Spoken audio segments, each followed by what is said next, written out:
Welcome to the High Rise Podcast, presented by Headset, the leading data and analytics company for the cannabis industry.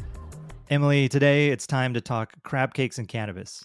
And I think you know what that means. That means it's all about Maryland, the Commonwealth, so to speak, right? I think there's like a handful of Commonwealths in the U.S., whatever they are, and Maryland is one of them. Home to the infamous Old Bay seasoning and the 5 seasons of The Wire, which obviously you've seen, right? Yes, of course. And I can't help but think you've made a Wedding Crashers reference on the, that's what Maryland does, crab cakes and football. But in this instance, it's cannabis. And I prefer that. Yeah, they're going to have to remake that. Yeah.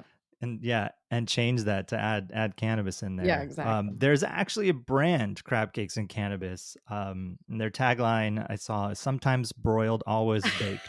I love it. I love it so much. The website's really fun too. Yeah, you'll have to look it up because they are not a sponsor, but they definitely should be. Yeah. But anyways, give it a search. You'll find it. Yeah, I have a special affinity for Maryland. My family, as we all know, are big sailors, or well, not everybody knows, but that's the deal. And my grandpa, like the best guy ever, used to be friends with all the sailmakers and everything. He was an aeronautical engineer. I've told you about him, but I was a baby featured in the boat show, the Annapolis Boat Show.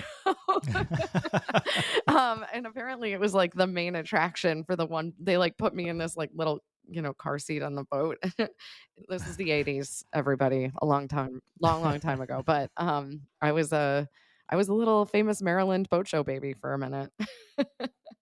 That's amazing. You got to get back into that it game. Was probably get the Old Bay sponsorship. Yes, I need Old Bay all day. That's right. Just cover the boat. Old Bay branding, not the seasoning. Just the branding. Well, Maryland is interesting and new, right, when it comes to adult use. So I just wanted to dig in a little bit. At Headset, we recently launched our market measurement for adult use. So we've got good data on what's going on. So we'll cover a little bit of that. But before we get into that, I wanted to talk about just some news related to Maryland and a couple items, one of which I thought really kind of blew me away when I found this. And it's relatively recently published, I think just a handful of days ago, from the Brookings Institute, which does a lot of studies, government studies. And we'll link to this report. But they looked at Maryland's November 2022 election where they elected a Democratic governor.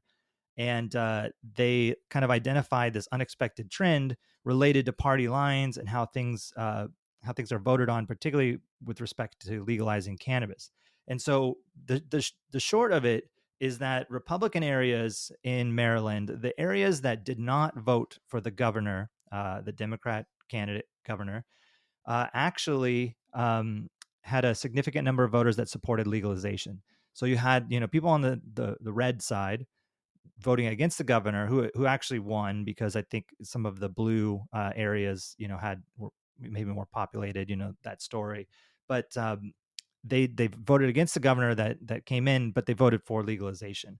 And so, it's pretty cool because this is something that, it's like obvious when we think about it because the votes or the polling that we see is like 65% of Americans support this, right?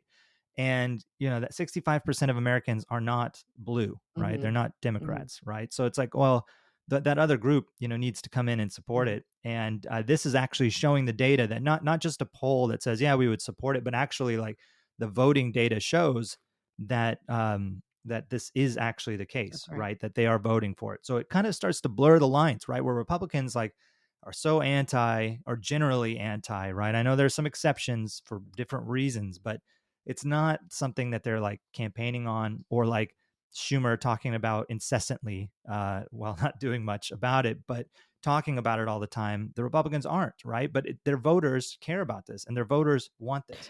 Maybe not 100% of their voters, but enough of a percentage to get this thing through in Maryland. Well, I would articulate too, though, that the distinction we know is that the perceptions and attitudes around cannabis in the GOP in our leadership, I think, are divorced from the perceptions and attitudes around cannabis of the constituents. And I think this is substantially a generational thing because they're all just octogenarians who can barely finish press conferences at this point. Or even make it up airplane steps. It doesn't matter which party you are. If you're not representing the constituents, you're just not doing your job. But I think that because when you do look at the polling data, it is pretty strong across party lines, more so than almost any other issue in the United States. I know I say this all the time, but yeah, I just think that there is this just failure to represent the will of the people on this particular issue. And I loved when I was so excited when you pulled this. First of all, what a great find. And I know you you used the Google to get to it, so it's not like it was hiding. It was hiding in My plain secret sight. Yeah, resource. exactly. Yeah. But I love that about the, like, if you look, you shall discover, inspect information if you want to expect learning. And so I think this for me was incredibly interesting, as we just did the episode about Ohio a couple of weeks ago. And Right. I got I love our listeners, by the way. Shout out to everybody. And Joshua Nadas, I think is how you say his last name, wrote in to my LinkedIn to let me know that we had referred to Ohio as more of a purple state, which it has been in the past, but he corrected me that it is a fully red state at this point, essentially. And so, seeing this kind of data to me, especially as we've been trying to observe what may happen in Ohio, I thought this was encouraging news in terms of very specific electoral information about how this issue was voted on and kind of the paradox around the governor as well. Yeah. Especially Yeah. because in Go. Ohio, we know the governor is not in favor of it. Right. So Right. interesting setup. It is an interesting setup, and I hope that information like this gets into their hands, so they can look at the numbers, right? And I know so much of it is just kind of looking at the numbers and what's going to work for them as far as elections, and this shows that a lot of their constituents voted for legalization. And you're absolutely right. I mean everyone knows that this age problem, right, in the government. Hmm. Um, it is a problem. It's like a real disconnect, right? And this doesn't split it out by like voter age, but I would imagine that the younger voters, Republican leaning younger voters, are voting for this, for legalization. The older ones aren't, and maybe because, to your point, the generation gap, that the older voters and the people that are in government are old. It's like they're peers, right? So they're listening to them more. But the data is showing like people want this. And Yes.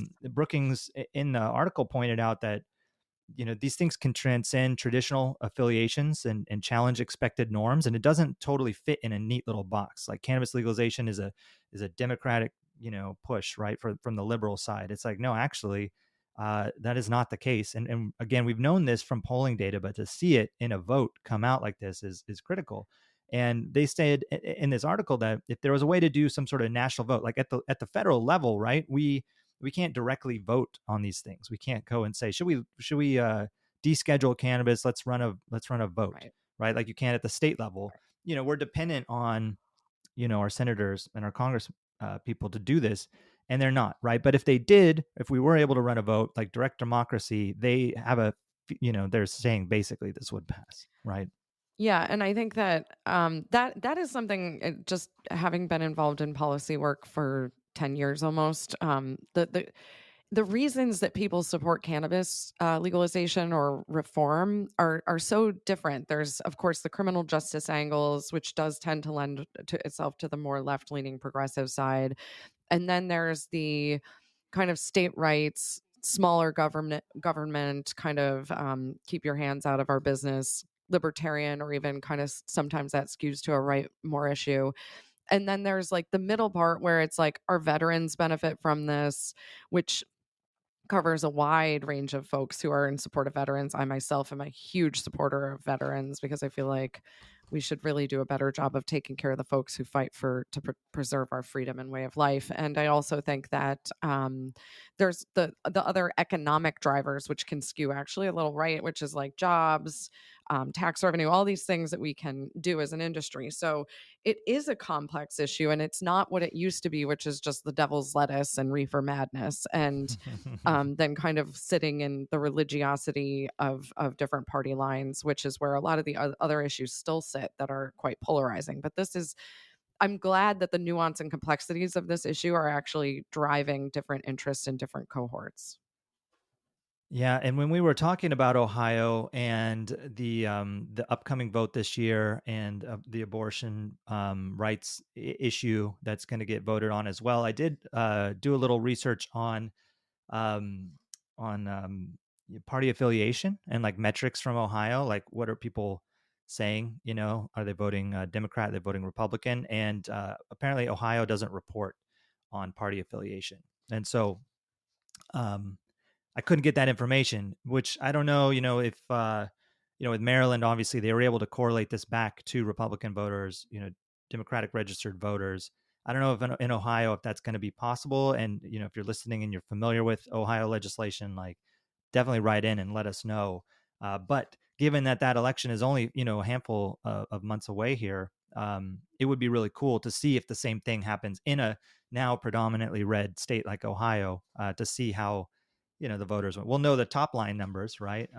But we won't know those that are more affiliated with the Democratic Party versus the Republican Party. But cool stuff. Anyways, we'll link to this report. Keep this one in your back pocket when you're talking to anybody about the industry, right? Like, look at what happened in Maryland. It shows that this is, cross party lines, and don't take our word for it. It's like the Brookings Institute that's showing the data actually shows that this is the case. Exactly. So the next bit of news, Maryland's opening up licenses. Yes. Particularly around equity. So, this market, we'll get into the data here shortly, but I mean, it's going gangbusters right out of the gate, right? And you contrast that with a market like New York, which has had obviously the very slow rollout, trying to, start from scratch. And Maryland started with their long standing dispensaries, just flipping over to adult use. And as part of that, um, that really helped with the velocity of the market, right? Because these operators were already there, production was already rolling along, but they are the same operators that were doing medical. And so Maryland is the headline is that they're opening up licenses for equity groups, social equity in particular. And I think the big news here is that it's going to be 75 dispensaries, so 75 new dispensaries. 16 growers, 32 processors, essentially doubling the state's cannabis retailers. And as we always say, access drives more sales, right? So, if these stores can, get licensed and get opened up, and we're going to see double the stores. I don't have the per capita number in front of me, but I have to believe that, it's going to more or less double the sales in these markets pretty quickly. Yep. Yeah, well, and we just went through that last week when we were going through this state by state on August numbers. And yeah, when you increase the access to retail, it definitely shows up in the full picture of the numbers. Totally. And so, like, to be an equity applicant, you must have a business 65% owned by individuals from, quote, disproportionately impacted areas, and then meet specific educational criteria. I don't have the details on where those impacted areas are, or what constitutes a disproportionately impacted area, but I think you can imagine what that means. Yep. And then the educational criteria, I'm not sure what that is either, but those are the two things. Yeah, and you know what they're doing that's cool, which I haven't seen yet in other states, and please everybody correct me if I'm wrong, but they're going to do that. And maybe you just said this and I missed it, but the part of they're going to have that portal where you can log in and check your criteria to see if you would qualify. So I think they're trying to get ahead of people investing time and money into something if they don't qualify, and if they do, it's like a green light, keep going down the path. And here are some other informational steps. I thought that if you can guide people through the funnel of this, that would get around a lot of the heartache we've seen in other markets where it's just been people kind of, I mean, because then it also alleviates the system, right? So if they're only reviewing applications that have kind of pre-cleared to make sure that they are fitting the criteria required for this, then it helps on the whole funnel. So I thought that was a pretty neat and proactive step that I haven't seen in other markets. Yeah, that's a great call out. It seems so intuitive, right? Why wouldn't they all do it? But I can't imagine being on the other side, of trying to get a license like this without that, doing all the work, hiring consultants, experts that can guide you through, spending tons of money just to find out you're rejected. Right. Right. And then the lawsuits start coming, everyone's frustrated. It's a mess. So you're right. Like the pipeline or the funnel to get these guys going. I don't know if they do that and this stuff rolls forward. They're also talking about town halls, limited town halls to get feedback on regulations, which is great Yes. too. This would be a pretty efficient market. I mean, they're 2 months in, and they're quickly looking at rolling out these new stores. And I don't know, it seems to be like a good momentum, right, and a good model for maybe other places, because we know there are a lot of medical only states, particularly those red states, that should they legalize, can take this model and run with it, right? And that's, I think, better for everybody. Agreed. So from here, I thought we'd go into the data. We had a pretty data-heavy episode. I came in, clocked in at like 45 minutes last week. I was like, holy smokes, Yeah. we were just lost in the data. Lost in the data, I know. And it's so tough, again, on podcasts. So I try and keep it simple, to try and round numbers. Yeah. And so it's easier to kind of visualize as you're hearing it. But, for if you missed it, or, just if you don't remember it, I do want to talk about how Maryland's doing on top line basis, some trends we're seeing, particularly around things like pricing. I looked at some top brands, and we can discuss that. And then kind of the consumer profile, like on a generation to generation, what they're buying, how they index. So first, let's start with the top line numbers. So when recreational sales adult use sales began in Maryland, it saw 105.6% jump in sales, going from 42.7 million to 87.8 million. So basically, the market more than doubled immediately in sales. So going from medical to adult use. And I know we've talked about this, and we had the podcast specifically about Maryland before legalization, what to expect. And I don't know if we were saying like 3 times, maybe we're saying 3 times the sales is where it should be. But double the sales is where it ended up, which is still quite significant. Mm-hmm. That was in July, Mm-hmm. right? And then in August, and this is what we covered last week, and if you missed it, go back and check it out, because we talked about all the markets in August. But in August, Maryland had a much more modest 4.3% month over month total sales increase to 91.7. And that sounds like 5%, but month over month 5% is massive, especially for most of these states that are not even growing 5% year over year, Mm-hmm. or seeing negative growth, right? So you're seeing Maryland continue to grow. And I did look at September data, so far, a third of the way through the month when I pulled the data. And, given where the dollar sales were, it looks like we're on track to do about 93 million, Mm-hmm. which is another, 1 to 2 million on top here. Again, it's early in the month. It could be even better than that, or it could come in a little lighter than that. But, it just still shows that there's growth, right? So another 2-3% growth from where we were last month. And then when these stores open, again, you're going to see even more growth. Mm-hmm. So top line, it's doing great. Do you feel like this is right in line with what you expected when Maryland was going to launch, Emily, or do you feel it should be even more? No, I mean, I feel like for me, I was a little I was optimistic about Florida, and I know some people are trying to kind of be modest in the expectations, but this is kind of in line with where I kind of settled in on things, and this is good news. I feel like, and I think it's a positive harbinger for other markets that can open, like that we're watching carefully in this next cycle.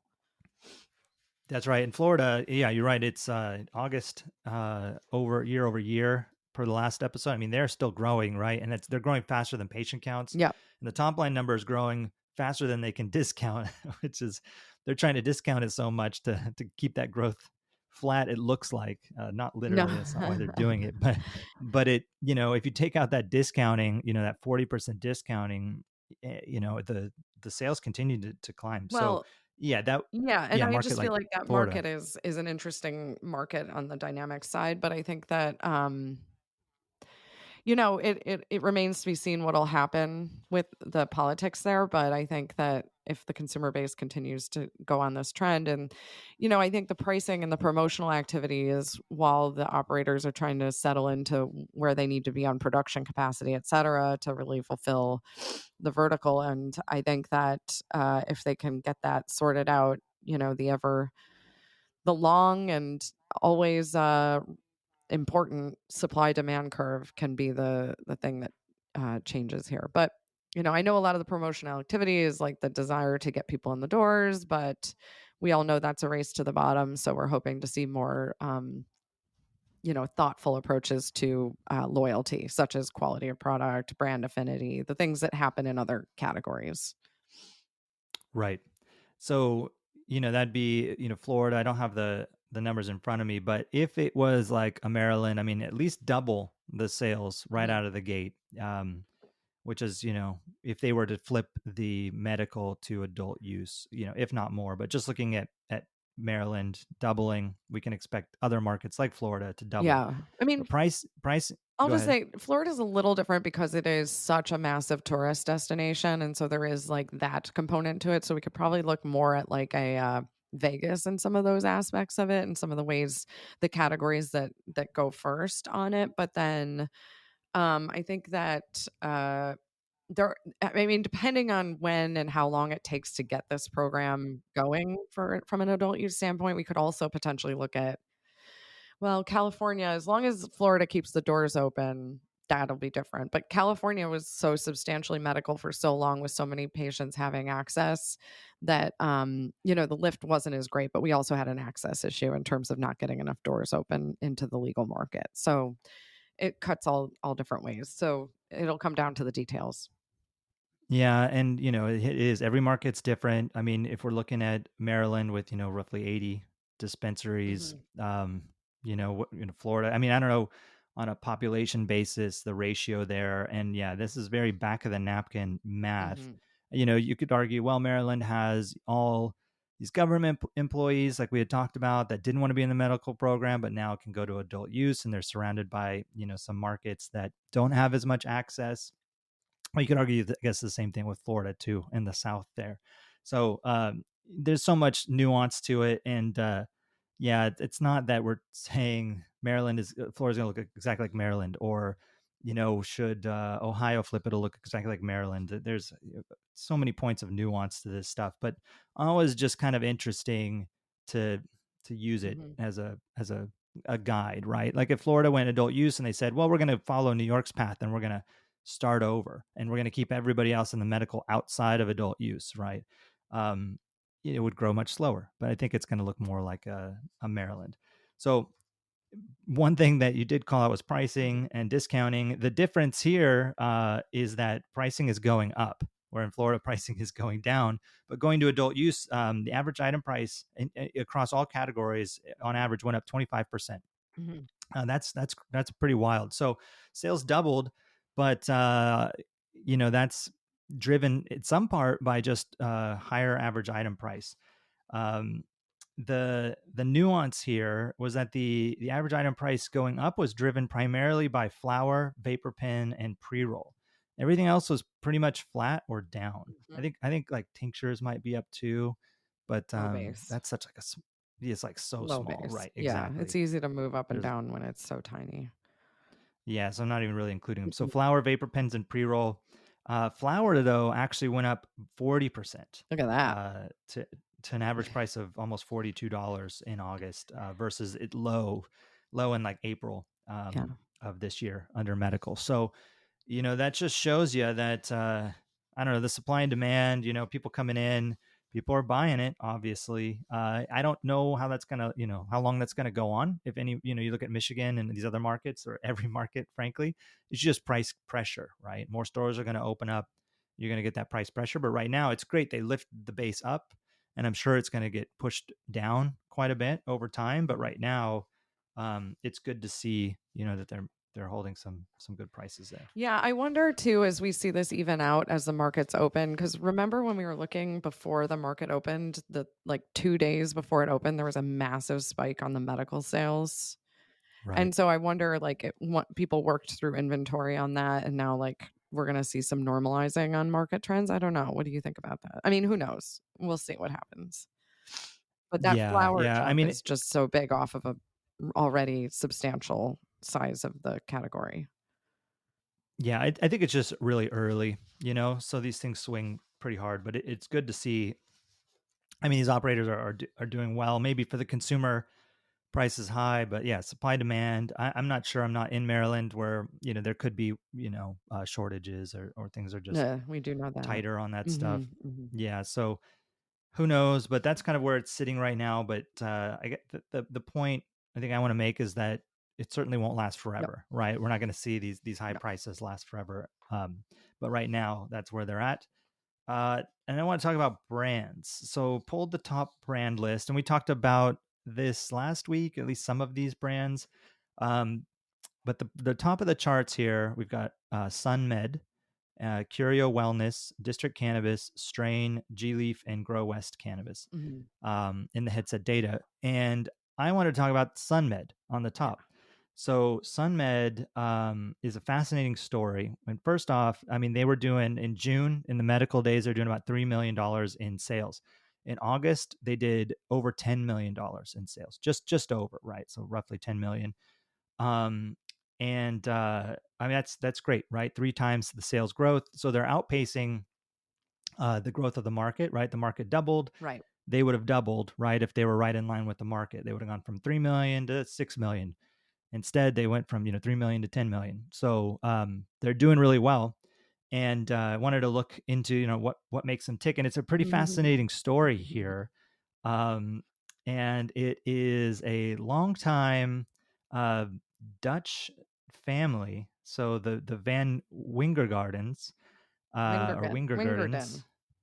Wingerdens. Thank you, the Wingerden family, which apparently is a real powerhouse in the ornamental greenhouse industry for like decades, with what's reported over 30 million square feet of greenhouse space around the country, right? So long time family business, originated in the Netherlands. And Jake Van Wingerden, I'll get this name right. Sorry, Jake. Expand or jumped into the cannabis space, right? So it kind of took the family business and said, look, we want to go into legal cannabis, is in Maryland, and started years ago, and is now top of the charts in Maryland here.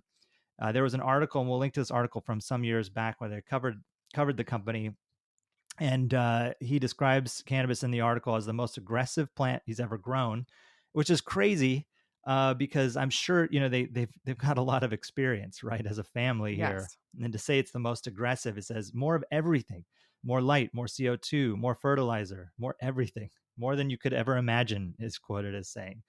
And then he said he was used to growing plants for aesthetic appeal, not potency, which I thought was an interesting comment because um, I think it's like kind of both in cannabis, right? Yes. Like I think, yeah, people look, obviously you look at the as we know, right, the testing values, they'll look at the numbers, but then they'll want to look at the product, right? And if it looks good, I mean, there's an aesthetic difference between good weed and bad weed, right? So I'm sure they're trying to do both. Well, I think also as West Coast consumers, we're pretty spoiled by the flower that comes, like the flower in California is gorgeous. It's like all crystally, and if it's purple, it's beautiful Colorful. purple. If it's got the like beautiful little yellow like hairs, orangey hairs, all the things that make it what we think is very beautiful. And you've stood in a Sonoma cultivation field with me, and it's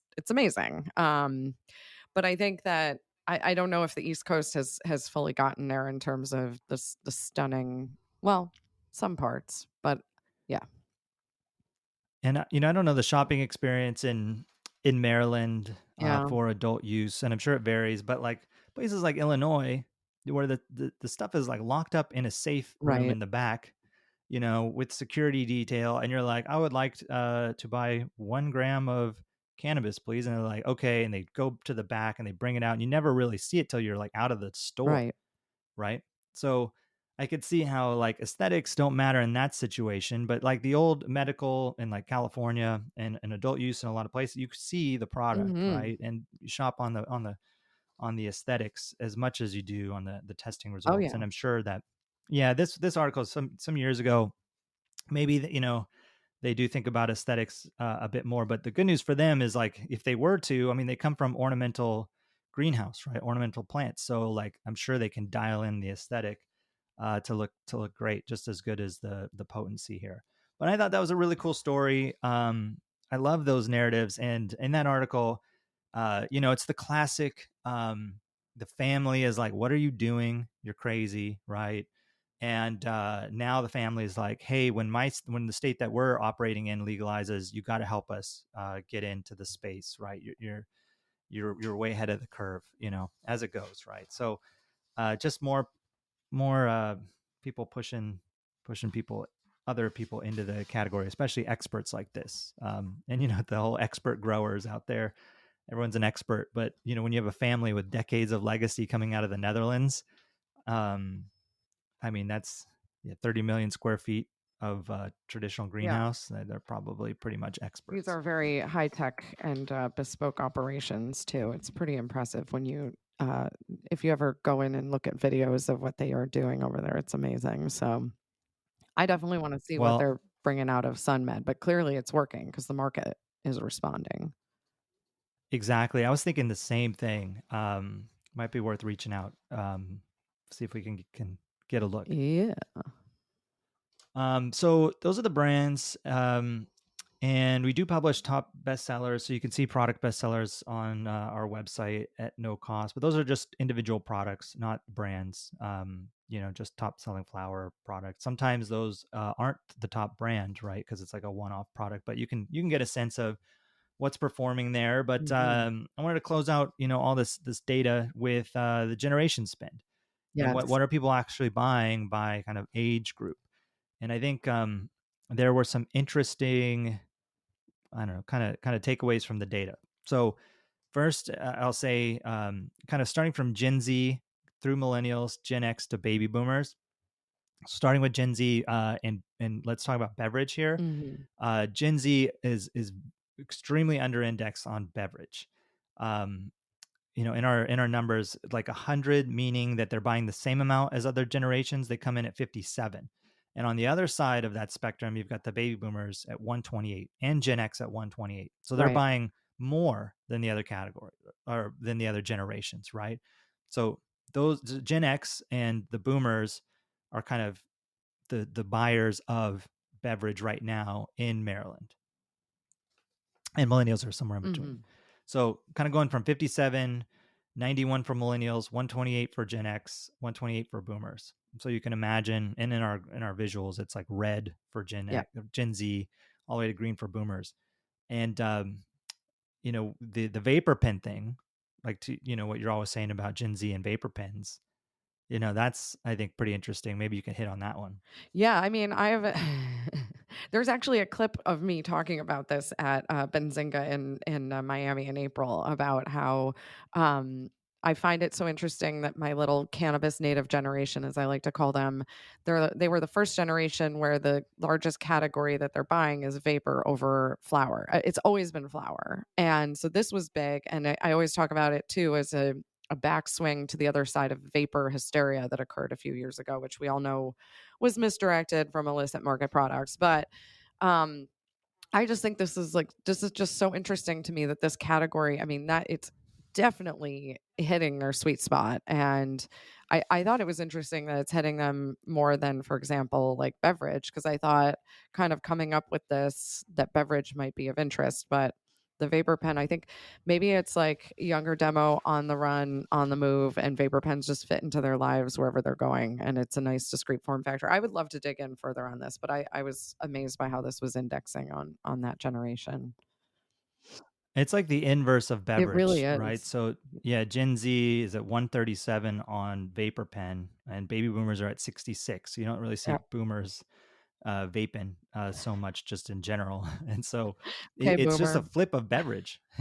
And it's not to say, if you're out there making beverages, it's that it's a only going to be, indexed to that audience. It Mhm. it can have a lot to do with what's available right now in a market. And I don't know off the top of my head, what beverages are available, the kinds of brands that are available, the price point for beverages, and so on, right?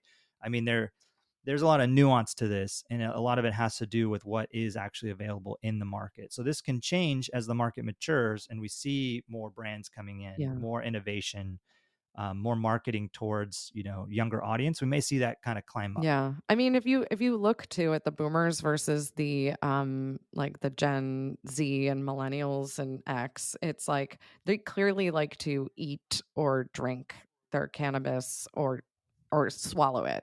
Everybody else is still breathing it heavily, so to speak, but those folks are definitely like, yeah, because the beverage capsules and edibles are over indexing for them. And then they do on the tincture, and that's also goes in your tummy. And then topicals, which is just, as we've talked about before, a bit of a tricky category because it's so tiny, so it just like moves very quickly. Like we see it move on the holidays and stuff like that. But yeah, the inhaling is definitely happening in the younger 3 gens.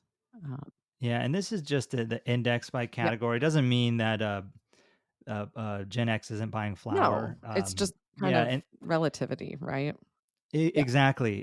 When you look at flower, you look at pre-roll, it's pretty even across the board. Mhm. It's like those are just like pretty solid across. Categories. I mean, when yeah, when you look at the percentages right now, Gen Z is buying 48% of flower, baby boomers 53% of flower, millennials 52. So it's all kind of right within that range there.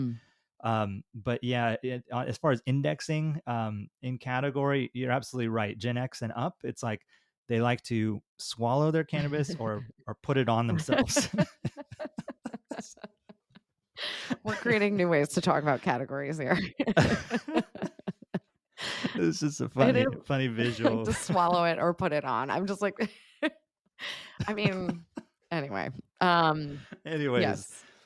Right. So these numbers are all subject to change. As the market matures, it's still so early, right? We're still talking about mostly medical products that have flipped over to adult use. And so that's going to change as like new innovation comes in, new brands pop up, these new social equity licenses, there are processor licenses in here. So there's a lot of change, but just kind of like a state of the market, where we're at. So, yeah, I think that kind of does it for the data and for Maryland here. Did I miss anything? No, I feel like this has been a great deep dive, and I loved some of the finds you had here. Especially, I want to know more about SunMed and that Brookings Institute data.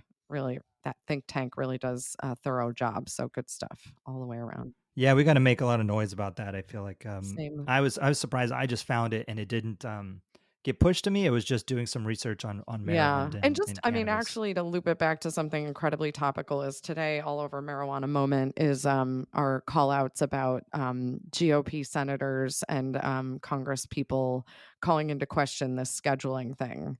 So just once again, here we are with the folks who are sitting in these seats versus the constituents, and I hope that it's just Kevin Sabet doing what he does, whipping up paranoia and reefer madness without any data to support it. But and when we're talking about Congress, especially, I mean, it's like these Congress people are representing some random districts. Some of them are pretty random themselves. Like, who knows, right? They can make a lot of noise, but it's like, but there's like a small pocket of a state, right? Like a district in a state that maybe skews strangely one way. Always. So that makes some noise about it, but it's like, don't let that headline overshadow the reality of like what people actually want, right? That guy, sure, he came from whatever state, but that state probably wants legal cannabis, exactly, most likely, right? But maybe his tiny little district or her tiny little district doesn't, or whatever, or they're just off their rocker. Well, as Mel Brooks once said, we have to protect our phony baloney jobs, gentlemen. So that's a perfect quote. So that's Maryland. I'm excited about it, and I think it's turning into an old like a true market here. And now that we know that Gen X and up like to eat their cannabis, it won't be too long before we see some Old Bay seasoned edibles out there in the market, if they aren't there already. Thanks for listening to the High Rise Podcast, presented by Headset. For more information on Headset, visit headset.io.